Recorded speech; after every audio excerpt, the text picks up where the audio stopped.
Hi, I'm Dr. Renata Schubert, and this is Steve, and we are just maintaining his dignity. After all, he is a real person. So, the hip joint, which is attached to the pelvis joint. Haha, so funny. Right, the hip joint is a wonderful ball and socket joint. So you can see it's quite a strong, sturdy joint. The hip bone moves around, so we've got the flexion action. Over time, if you're sitting a lot, driving a lot, this muscle over time becomes shortened. Now, imagine now this muscle runs from there to there. Now, as soon as I go straight like that, or I try and stretch it, it's going to shout at you, and it's going to be in a shortened position, so it's going to start pulling on the lower back as well, right? So hence, a lot of people start to have lower back problem, not realizing it that this muscle is the short part.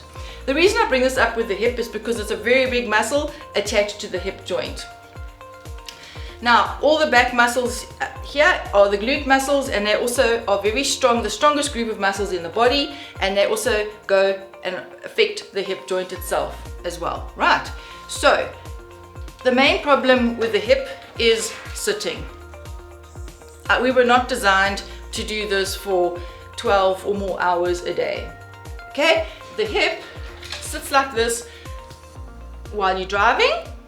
Then you go walk to work, and then you sit at work for hours, and then you get back in the car and you do this again. So you can appreciate that the muscles in the front here become shortened, and these guys at the back here become long, okay? Again, not good, because this is where we're meant to be, in balance, front and back, yin and yang, right? So hence the degeneration of the joint. Again, not the joint's fault, it's just because our posture is so poor and we have these imbalances occurring. Everything in the front's too short and the back is too long, and vice versa, all over the place. Okay, so watch my videos in the first series, and you'll see a couple of exercises you can do to help loosen up your hips and strengthen them.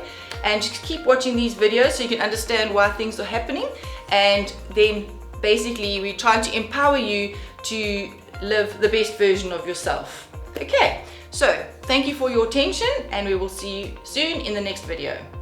Thank you, Steve. I appreciate you being my guest.